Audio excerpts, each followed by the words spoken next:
I had a situation where it was a young man, he only had about 10 years experience. It was very niche with a very large company, but he was very interested in expanding his skills. It was a huge leap. I convinced him to go to work for a very small, publicly traded company, and he oversaw tax, finance, corporate development, business development, and treasury and cash management.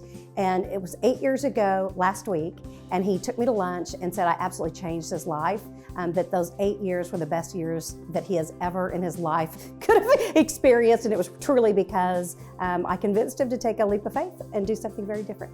Yeah, I have a great story. I recruited for a VP of strategy and planning for a major Fortune 25 company. And the gentleman, when I met him, he was working for a banking organization. He was making about $220,000. When I found him, we prepared him, got him ready for the interview. He got the job for a VP of strategy, IT strategy and planning.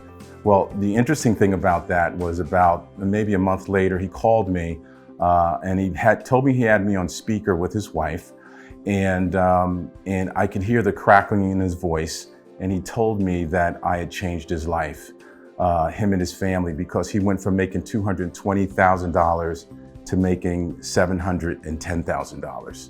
So he literally called me in tears to thank me for that.